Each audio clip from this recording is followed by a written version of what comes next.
Hey everyone, welcome back to Topher Drives, where today you finally join me in downtown Ann Arbor on top of a parking structure with the brand new 6th generation 2026 Honda Prelude, a car that has absolutely enraged car enthusiasts. And I've been having major FOMO because two of my colleagues, Tedward and TheTopher, went to the launch event. They got to drive this, and I've been seeing so much fury on the internet about this car. People are so displeased with it. In fact, I haven't seen so many people mad about a car since Ford put a Mustang badge on an electric crossover. So I figured I need to go drive this. I need to see what everyone's on about. And I'm very excited to present this to you today in a city commute scenario, because the main sort of point of contention on this Honda Prelude is the fact that it doesn't have a manual gearbox. There's no option for one, and it is an hybrid. People are upset about the powertrain that Honda chose for this, and they're saying that it's a bit of a disgrace to the Prelude name, even though Honda Preludes have never really been razor-sharp performance cars. But hey, we'll let these people have their opinions, and I figured if all of that is true, why don't we put this in a bit of a city commute scenario? And if it's no good at being a performance car, maybe it's good at being a little daily driver commuter. This is, after all, rated at 44 miles per gallon combined. It's a hybrid, like I told you earlier, and I think it's a pretty cozy little daily driver coupe. So today we're going to fully evaluate this in this living with city commute sort of style video, as we do on Topher Drives. But before we get into driving, let's talk about what's underneath the skin on the new Prelude. Well, up front, we have a 2-liter naturally aspirated Atkinson cycle 4-cylinder engine that is shared with the current Civic Hybrid. It makes 200 horsepower, 232 pound-feet of torque.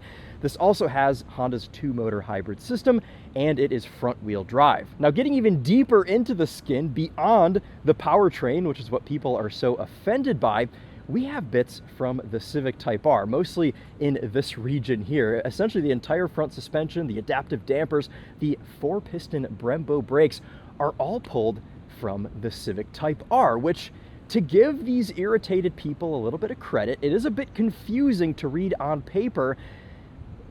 Civic hybrid powertrain, Civic Type R chassis and suspension and brakes and all of that stuff. It's a little bit hard to understand, but once you get behind the wheel, it does seem to make a bit more sense. And like I said, excited to show you all of that today from my POV. Now, the next point of contention with this car is the price. Now, this Honda Prelude in front of us, as spec'd, is $43,000. Now, I went on Honda's website and spec'd out an identical Boost Blue Honda Civic hybrid hatchback, and it was $35,000. So spec to spec, the Prelude is $8,000 more than a Civic. So when you look at it from that perspective as well, you can maybe also see why some people are a bit displeased with this. But I feel like with a specialty vehicle like this, a Grand Touring Coupe, it does sort of all come down to preference. Now, today's video is going to start here, obviously on top of the parking structure. We're going to navigate out of the city, we'll jump on the highway, and we'll do kind of a real-world commute to see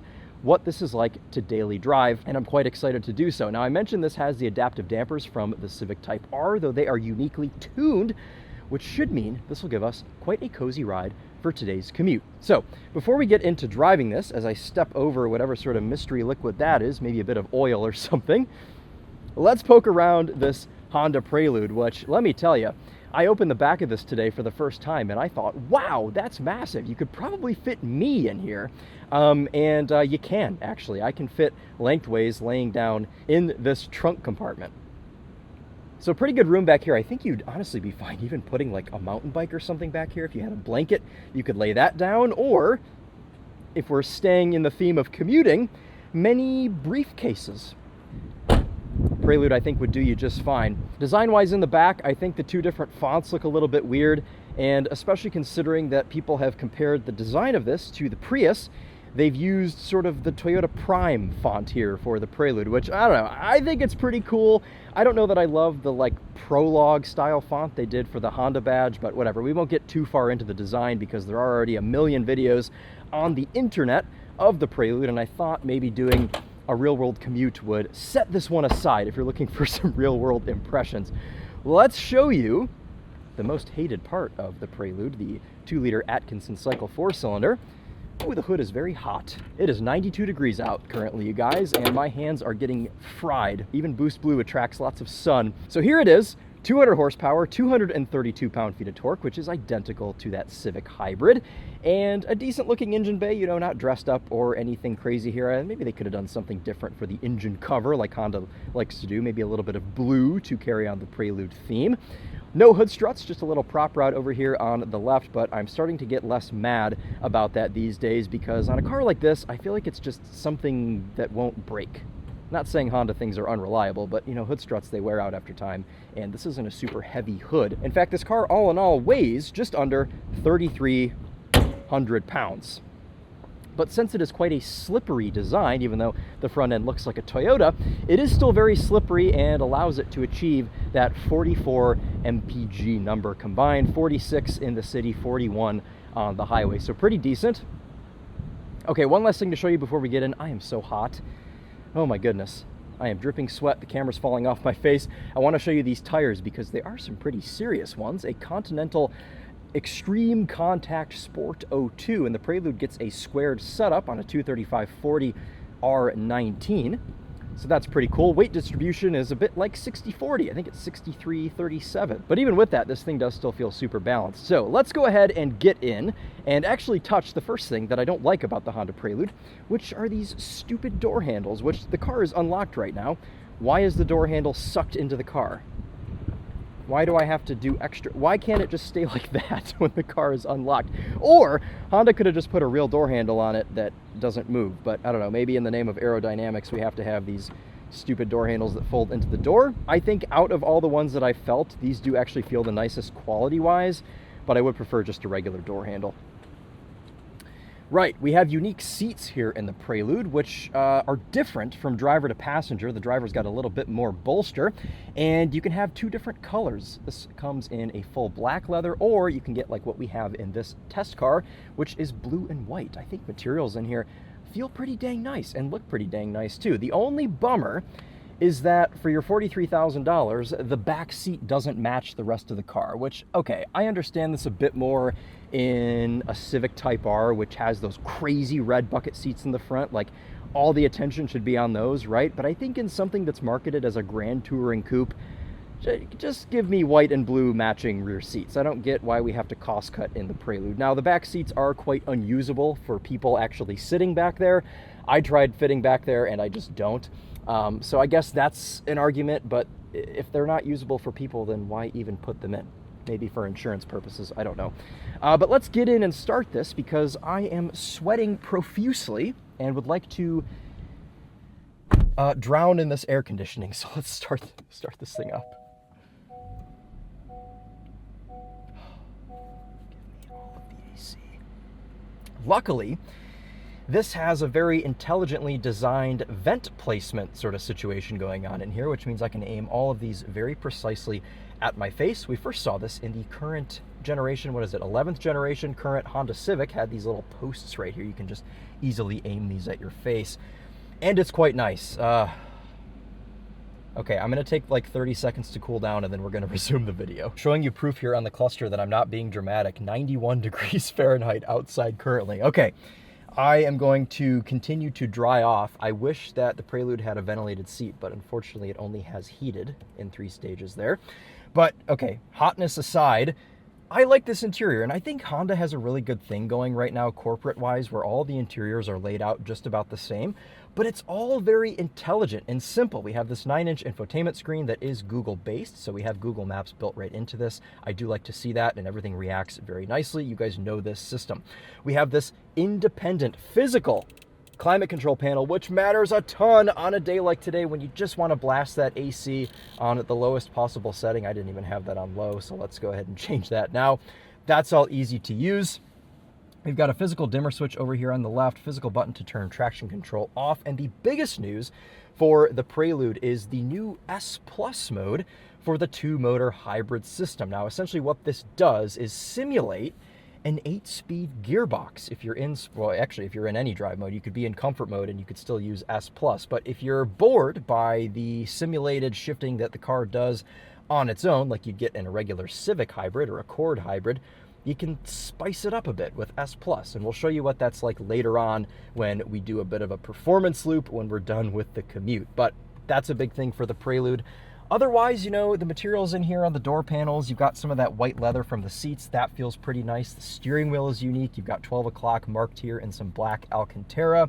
And then the steering wheel is flat bottom. It does feel a little bit big in the hands. I think they could have gone a little bit smaller for the steering wheel in this, but you do at least get some very nice metal paddle shifters, which is so funny because a lot of cars that have actual gearboxes don't get metal paddle shifters, and this one that doesn't even have a gearbox does. So thank you, Honda, for kind of going above and beyond there. You've got this nice kind of like leather material here on the dashboard. It says Prelude in that same font you get on the back, and then you've got the blue and tan stitching which goes throughout. I think that looks pretty nice. Headroom in the driver's compartment is nice thanks to this little double bubble roof that we have going on here. How about that? And then I was reading the press release earlier, and Honda says that this center console is padded with cloud-like leather. I don't know if they mean design-wise, because it certainly isn't very soft. So maybe this is supposed to look like a cloud. I guess we have nice examples right now. Do we think this looks like a cloud? I guess it kind of does. Oh, maybe they're right on with that. Okay, anyway, why don't we get this thing off the roof of the parking structure? If you're watching this video, you've probably already seen a number of Prelude videos. I have found that the seatbelt is often backwards, and I have to twist it around to get it back to where I need it to be, but this little loop on the seatbelt keeps it in place. Now we have a number of different drive modes here in the Prelude. I'm currently in Comfort, though we do also have GT, Sport, and Individual. No normal mode, as we can see, but GT mode, Grand Touring mode, like you'd see in an Aston Martin, is our normal drive mode. Now I have my Individual mode set up for Powertrain in GT, Steering in Comfort, Suspension in GT, Engine Sound in Comfort, which means there isn't any, Adaptive Cruise in GT, and Gauge in Comfort. What I found is that the adaptive dampers are a little bit floaty even for my taste when they're in Comfort mode, and I love that Honda gives you the option to set up this Individual mode. So we'll go ahead and we'll start off in that today as we wind our way down the structure. Okay, well, let's pretend that we're leaving work and go for a bit of a real-world city commute. Into reverse, you do have to manually disengage the parking brake, which I think is a little bit of an oversight. You can see quality of the reverse camera is not the best, and also, in my opinion, I think if you're going to charge 43 grand for this car, you should maybe have a front camera, because if you're pulling this nose into a spot, the last thing you want to do is bang the front end on a curb, and we don't even have any sort of sensors or anything up here that stop you. I have no idea. I mean, obviously, if you learn the dimensions of the car, but I don't know. It's one of those things that I wish I had. You can hear that hybrid backup sound playing. We'll go into drive. We'll chill the vent out a little bit as I have finally cooled myself down. All right, so most attractive things from a commuter standpoint in this car, and actually I'm just realizing that I did not reset the trip because I want to see what sort of MPGs we get. There we go, start from 0. Most attractive thing from a commuting standpoint, for one, I gotta say, I love the lightness of this steering in Comfort mode, and I love that Honda even has a comfort setting for the steering, because a lot of cars, you know, you have like regular and sport, 2 different weights, but Comfort mode really does drop this down to a really nice medium lightness. You know, this isn't pinky light like you'd see in a Hyundai or a Kia, but very light. Also have to, I mean, how often do you see a convertible Pontiac G6? Just wild. I actually drove by that earlier and I was like, wow, the back of that car kind of looks like this, like the roof line. It's kind of similar.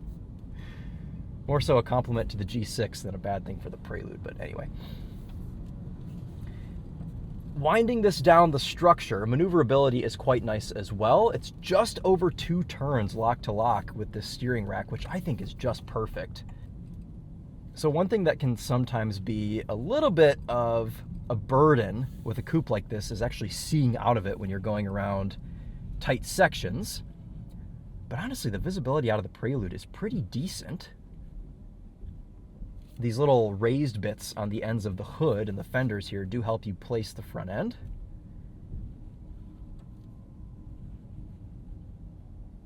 And I haven't found the ground clearance really to be an issue either. I have driven this over a couple of speed bumps this week, or today, and we have had no sort of a scraping situation. I really just love maneuvering this car. It's confidence inspiring, it's easy, no problem whatsoever. Your business. Please drive safely. Doesn't that look like an Alpine A110 on there?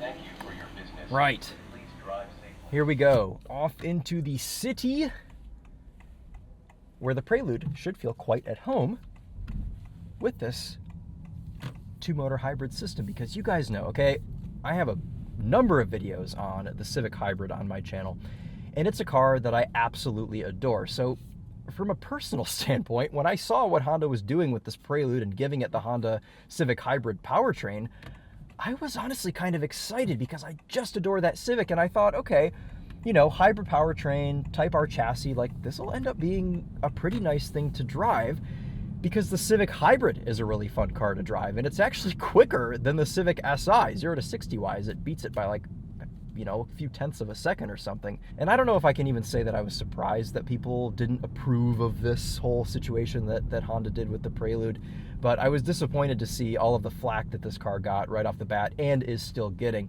But anyway, what are the first impressions with this car in a city situation? Well, I'm happy to report that even with this having lots of its own unique tuning from the Civic Hybrid, they haven't gone and ruined the silky and natural throttle, initial tip-in throttle response anywhere, no matter how fast you're going. It's all very nice, it's all very progressive. And the same goes with the brake pedal. Even though this has the Type R brakes, they aren't overly bitey, though if you do get into them super hard, they do everything you want to do. And I was really curious to see what these would be like on this car, being integrated into a hybrid. But Honda has just done this so well. I mean, you breathe on these brakes and they don't send you through the windshield. It really takes you getting, I don't know, over maybe 30-40% for these brakes to really feel like they are a performance braking system, which I like, because treating this car as a daily driver, you don't want overly aggressive brakes. Now, Ann Arbor is currently completely ruined, so we are taking a slightly different way out of the city right now. But happy we're going over this section because it gives us a chance to talk about the ride. Now, I don't even have this in comfort mode right now. I've got the dampers in GT. And the way that Honda has been able to tune these adaptive dampers is just unbelievable. I'm like so blown away by how comfortable this car is. In fact, we'll knock it down into comfort to soften these up a little bit more even. And it is a very noticeable difference between Sport, GT, and Comfort. This literally rides like a Honda Pilot. If you have this in Comfort, it just bulldozes and floats over everything. I think they've sort of leaned heavy on the comfort aspect of these dampers, which I think is correct. That is where they needed to go with this car, and they did that right. I mean, driving this around Michigan, I've had no moments at all today feeling like I was going to bend a wheel or feeling like my butt was going to bounce off the seat. It just soaks everything up. So there's nothing I would change about these dampers. I think that they've absolutely nailed it with that. Getting off the line here in comfort mode. You are often able to keep this in EV mode if the battery's got enough of a charge. We do have that meter over here on the left and then fuel gauge over here on the right. And something that does seem to be a bit unique here about the Prelude is it does seem to simulate gears a bit more than the Civic, even when you're not in the S Plus drive mode. But the engine is just so dang quiet that you like don't even notice it happening.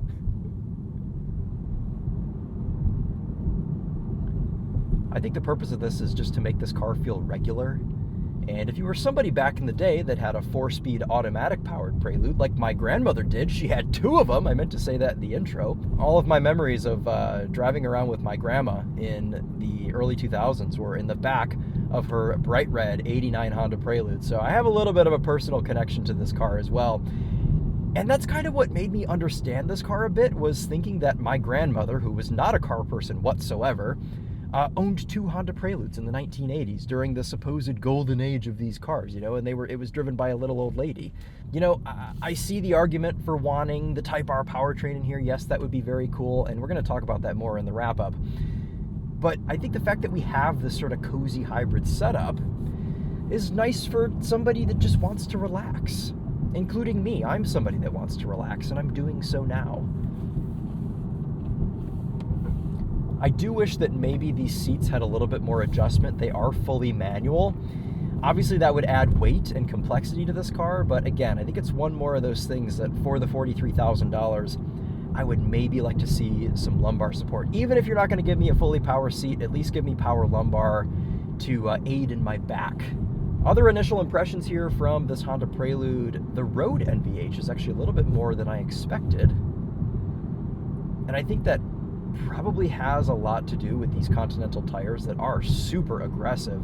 I think if you put something like a Potenza Sport all season on this, you'd be in a lot better shape. Ooh, however, check this out. That's luxurious. Washer nozzles in the wipers. Oh, yes. You love to see that. It's like a Mercedes-Benz. Currently doing 36.4 MPG in the first 3 miles of the trip.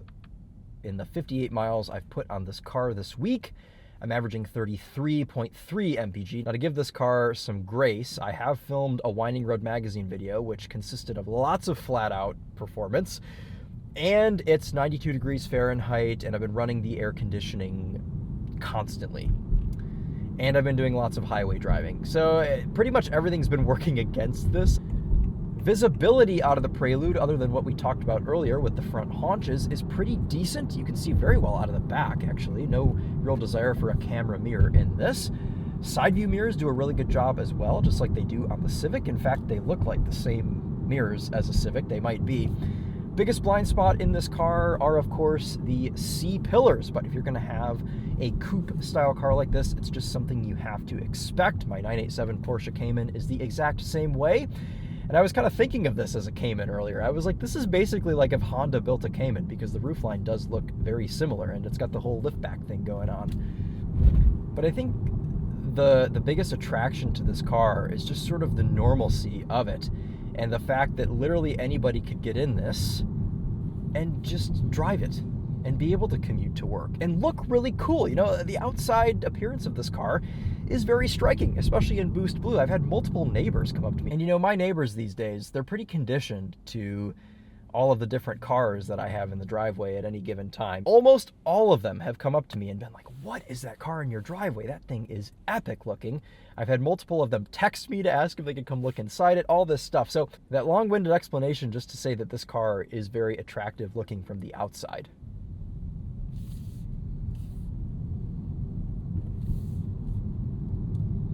Really gentle with this off the line. You can hold it in EV mode for quite a bit, as we are doing currently. Get into these brakes. God, you guys, seriously, all of the inputs in this car, seriously, this is my biggest takeaway from this thus far. Throttle input, brake input, ride quality, steering, it is all just spot on. Like, I literally would not ask for this car to be any different with the current way that it's set up with this hybrid powertrain and stuff, with its sort of relaxed vibe. It's all just perfect. I mean, this is like, I would happily get into this every morning and commute with this car, which is why I wanted to do this test with this, because I feel like this is kind of the intended purpose for this, to be sort of a stylish daily driver for anybody. And it is kind of what the Prelude has always been. Also, as we're sitting in this traffic right now, I want to give you guys a little bit of a life update and give you an explanation to why I've only put 59 miles on this car this week, all of which were today. I've literally only driven this car today. You guys know, Emily and I got engaged late last year. We're getting married in September, and we thought that that just wasn't enough. You know, we wanted to do one extra thing. So we also just bought a house. We're moving, and I'm excited to show you guys a certain aspect of this new house. But it has basically consumed my entire life for the past month. Most of my uploads have been done at 3 a.m. the night before, and I've been sort of scrambling to keep up. But I still want to be able to bring you guys this content. In fact, I escaped for a second from the chronic packing that I've been doing the last week or so to go and give you this Honda Prelude commute. But it's total madness. The car collection video, I imagine, will feature an aspect of the house this year, potentially. So look forward to that. But anyway, just wanted to give you guys a bit of an update for if I hope I haven't seemed off at all, but there's a lot on my mind right now. There's a lot going on. So, okay. Anyway, let's get this Honda Prelude merged onto the highway and see what this is like when you take the speeds up to 70 or 80.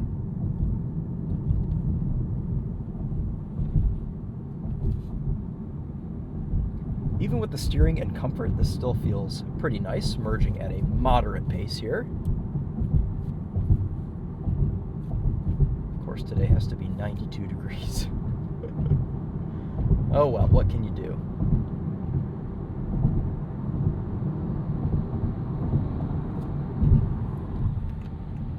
Essentially can't even hear this engine, even when you're merging. It's what I love so much about these 2-liter Atkinson cycle engines from Honda, is that they just exist so well in the background. And that may not really be what you want from a Prelude, but it is pretty apples to apples with Civic and Accord. It looks like the washer nozzles are peeing a bit right now. I want to wipe that off. There we go. Road NVH is kind of something that Honda has struggled with over the years, and their cars have been getting quieter and quieter. But I would maybe like this to be just a hair quieter for my $43,000. And again, I think a different set of tires would like do this wonders in the day-to-day category. Not necessarily performance-wise, because as you'll see once we get off the highway and do our little performance loop, these tires absolutely rip. But I think I would rather just have maybe a sport all-season tire on this. But in GT mode, ride quality over these expansion joints is quite good, even though the seat has minimal adjustment comfort-wise. I'm okay in it as well, and boy are we bolstered in this. But I think there's enough room in this for a human that is slightly bigger than me. I think you'd be just fine. I'm 165 pounds, 5'11".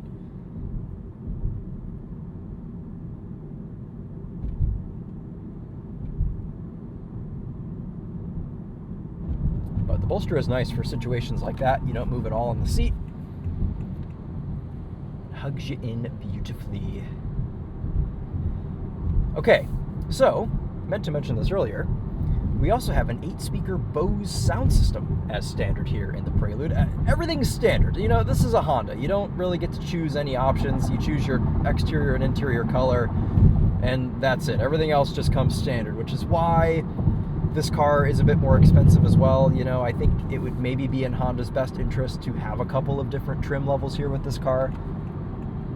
But as for 2026, everything is standard. So you get an 8-speaker Bose, which is fantastic. We're going to test that in just a minute. After we show you the cruise control system, what I have found with these Honda systems is that they are a little bit nervous. You know, you can have a car that's way in front of you that slows down, and they're a little bit too safe for my liking. I like to be accelerating as soon as I put my turn signal on, just getting on with it, sort of BMW adaptive cruise style. But I think Honda has a little ways to go with these systems, and I understand, you know, wanting to be very cautious. I'm just never really the biggest fan. In fact, when we took that Honda Accord out to the Mama Spring Rally last year, we ended up not even using the adaptive cruise. We just went ahead and used regular cruise control because the lane keep assist actually does a pretty good job once it gets its bearings. But other highway manners, the steering does not feel overly nervous. You've got good feel on center, and you know, little adjustments don't send you flying like some cars do. I always hate when I'm in a sports car on the highway and you feel like you can't make a tiny little adjustment. Like if you're in a BMW M2 and you sneeze or something while you're driving, the car like changes lanes.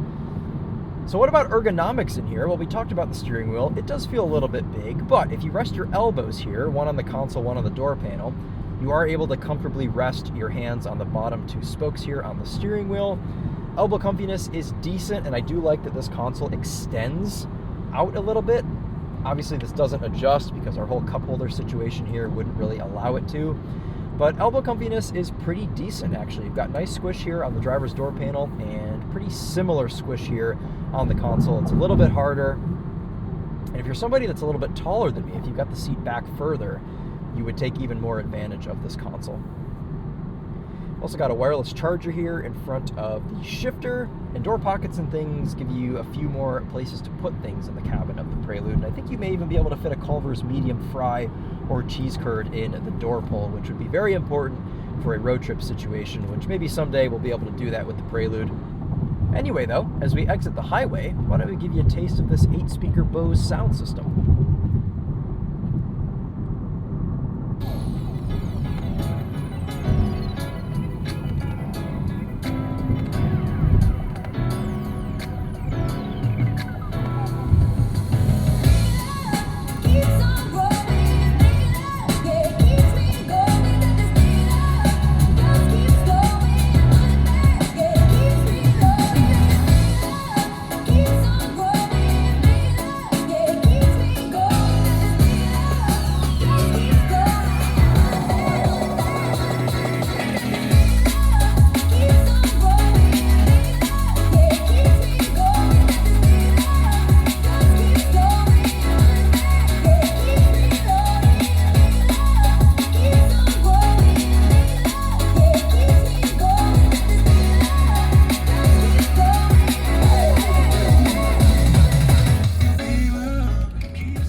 Typical Honda fashion, 2 physical ways to adjust your volume. You've got this nice knob here mounted to the infotainment, and you've got this really nice clicker here on the steering wheel.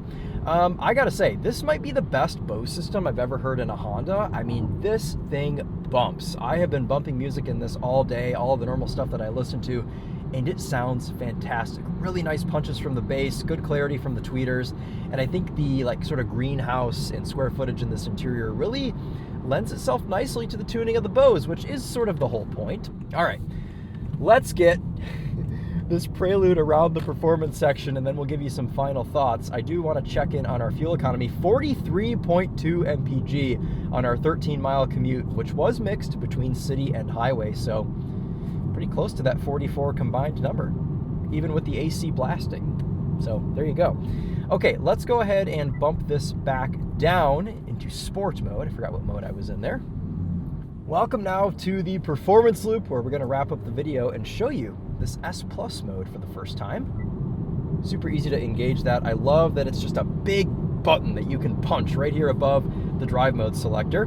And essentially what this does, like I told you earlier, is it simulates an 8-speed gearbox. So you are able to take manual control. This will rev match.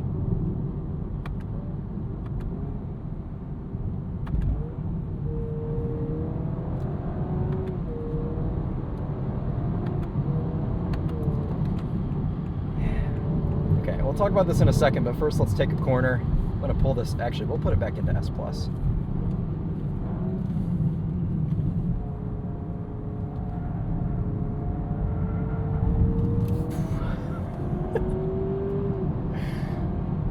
So, here's one of the most impressive things about the Prelude.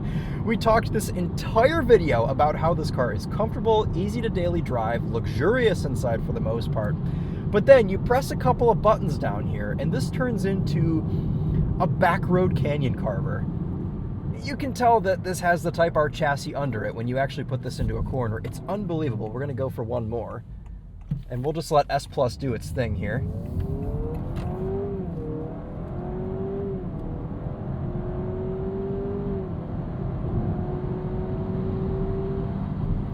Now, it's not fast, as you can see, but it's got enough power to get out of its own way. It's decently quick.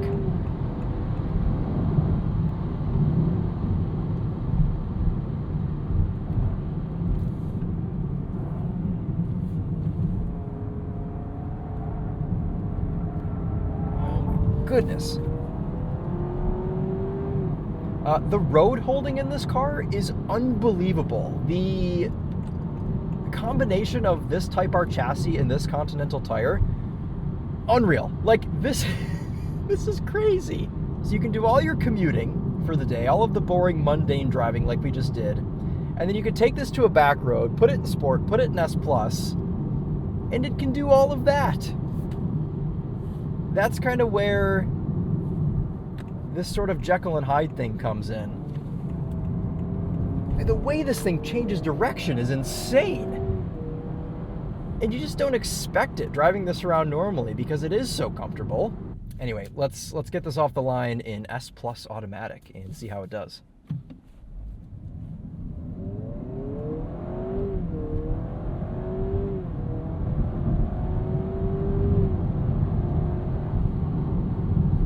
You know, I think this S Plus mode is kind of a cool gimmick. Is it something that I would really use all the time if I owned this car? Probably not, because even though this car is super sharp when you put it into all of its sport modes, I think I would enjoy this more as a cozy daily driver. And that's just kind of where I stand with this. You know, I would see myself driving this more in GT mode than anything else. And you can still run this in S Plus mode, even when you're in GT. This will still simulate the gear changes. It is a little bit aggressive, like...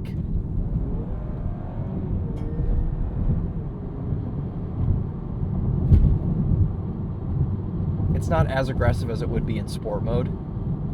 And you can even dial it back further and go into comfort. It'll still run S Plus if you'd like.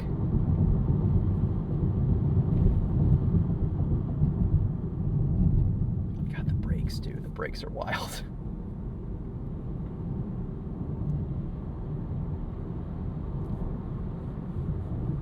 Ooh, yeah. Dampers are so floaty in comfort mode. You guys saw that. Let's properly wrap this video up. I really just wanted to show you a bit of a city commute on this car today and show you how good of a job it does as a daily driver. Now, the thing I want to end with is kind of talking about the entire ethos of this car and if it was the right call for Honda to shove the 2-liter Atkinson cycle hybrid with the 2-motor hybrid system into the Prelude. And I think the answer is yes and no. Do I think this was the wrong powertrain choice for the Prelude? No, I don't. However, do I think Honda should have launched this at the same time with either a Civic Si powered Prelude or a Civic Type R powered Prelude that would have been just a little bit more expensive to please the die-hard enthusiast crowd? Yes, I do. I think that it should have been an option. You could have had a Prelude Hybrid or a Prelude Type R or a Prelude Si, whatever they would have called it, just to kind of please everyone, because I think this hybrid Prelude does such a good job as a daily driver. It's comfortable, it's luxurious, it's got an awesome sound system. But I think it would have been really cool for them to come out with a 6-speed manual powered car with a limited slip front diff with this chassis. I mean, that would have just been pure insanity.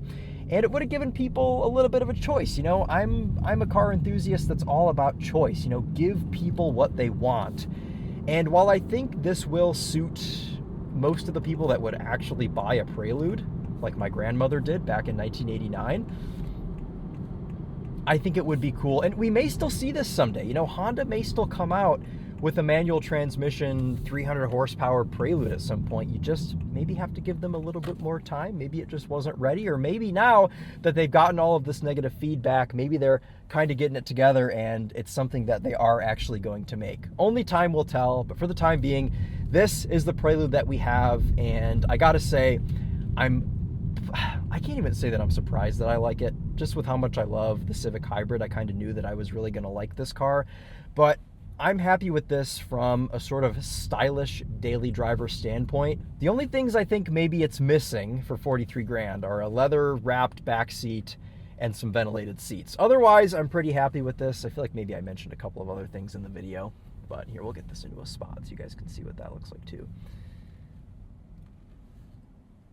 But anyway, those have been some first impressions here on the Prelude, and also kind of my take on the whole thing about people being angry about this car. But you can see just how dang good this was as a commuter, and I've just had a ball driving this today, and I'm pretty dang happy with it. So let's give you one last look at the outside. Again, I'm going to try with my just crazy week. I'm going to try to get one more video in on this car. But if I don't have a chance, hopefully we'll be able to get one at a later date and give you some more impressions. But the Topher has videos on this car. Tedward has videos on this car. I think there's a Winding Road Magazine video on it. So lots of content in the Topherverse. But just want to show you guys what this thing is like to commute. And if you're considering getting one of these as a daily driver, you can see just how cozy and livable and decently luxurious it is. So that's that. Thank you guys all so much for watching. Let me know what you think about this and if you have any other questions, but that'll do it for now, and we will see you all in the next video. Take care.